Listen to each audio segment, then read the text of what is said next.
Check this out. You already know what it is. This is Sunny Days, 305. I haven't been on the couch in a minute. And I must admit, it feel good too. I tell you that. So I just got some random thoughts. A few things I want to cover. First and foremost, coming soon, Sunny Days 305 film production. So Sunny Days is going to be going to our local businesses and offering our services, maybe commercials, maybe some advertisement. So I'm trying to figure out the logistics of it. But you can lay around for Sunny Days 305 production company coming soon. You know, like as soon as tomorrow. So you lay around for that. And so, again, I want to just talk about some random things, just to let you know what's going on with your brother. And I always, starting to be more vocal about who and whose I am. And so I always tell my people, watch me. But more importantly, watch the God that's in me. Because in Miami, Florida, in Liberty City to be exact, I am the number one sole example of a person that was living that street life on a high level. After that, having to pay for my consequences with a 35-year prison sentence in the feds. And so I'm so transparent, I cry before you. I share my pains with you. I share issues that's going on in my life. I share my progresses. I share my losses. And so I'm saying, like, I'm the one. I'm the example for brothers and sisters that's getting out of prison to let them know, man, look, you could experience a prolonged, protracted amount of time in darkness. And through persistence and prayer and faith and works and vision, man, we could come up out of hell, man. Not only that we could come up out of hell, we could come up out of those hell of a relationships that we are in, man. That chokes us and binds us and keeps us locked in like we're in a prison. So I'm saying, like, we could be free from those thoughts that we have in our mind. Every time we see progress in life, something comes in our mind to remind us of something that happened in the past that has no relevancy in real time. But then once we go through a series of backtracking, man, it take a process to backtrack back into our past to pick up some of our feelings and emotions and hurts and griefs and pains and sorrow. It takes a moment to travel back to that stuff and then to get back to reality. So those are the things that keeps us handcuffed in a prison. And so I'm always in front of us to tell us, man, it does not matter what we are going through. Because for those of us that are 30, 40, 50, 60 years old, we done been through some things in life. And so when you see your brother, when you hear your brother's word and you be like, and my words hit you like, man, it's something about his words. And you know what it is about my words? Every word that I speak Infused in it is my struggle. It's my pain. It's my longing for freedom. It's all my uncles and my aunts that passed when I was in prison. It's my daughter that passed when I was in prison. And so in my own mind, I could be justified for going into a funk. Because all somebody got to say, well, he been locked up for 20-something years. He lost his mama. He lost his daughter. Yeah, so I would be justified and going into a slump sometime. But what does that does for me as a person? Because it takes me a process to go in a slump.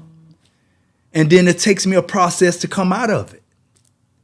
And so I done been through those sciences. I know all about that stuff. You know what I mean? And so when people see me, they be like, man, this man is always high-spirited.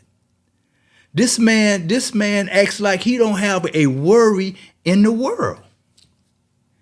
But I'll tell you, like, if I was to explain to you or mention to you some things that I'm going through right now with my family and things that I'm going through personally, you will cry for me. And you would not believe that the type of energy and the type of countenance that I have on my face every day in spite of. Know why? I done been in hell, man. That hell that most people read about, where it's dark all the time, where it's garnishing of the teeth, where it's violence all the time, where it's murder all the time. I lived that for 20-something years. I'm a scientist in that. And so I don't let things take me back like that. Because I have the power to say forward or back. And I choose to go forward. And so anytime that you are privileged, and this is just what it is.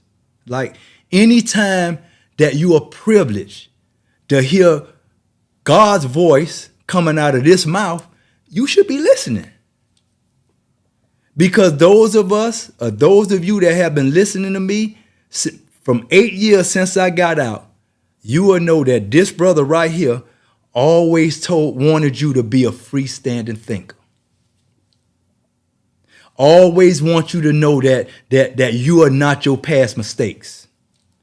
Always want to let you know that you are not like us and you are not like them. You are like you. And I'm like me. And so that's what your brother bring, man. Like, and I have so many stories. I'll just name one. So God led me. The Spirit of God led me. My faith led me. My works led me to a school called Center of Life Academy, where I go out and I perform and create a safe space for the children, the residents, the parents to live in. My first 3 weeks I went out there, I prayed over Mr. and Miss Sweeting's school for 3 weeks. I ain't say nothing to nobody. I prayed over his school. I prayed over his life. I prayed over the children. I prayed over the community. I prayed over the pedestrians. I prayed for the cats and the dogs and the winds and the stars and the moons and the sun. I prayed for everything, asking God to bless that community. And I don't know if some of y'all know that old guy that used to be on 79th Street.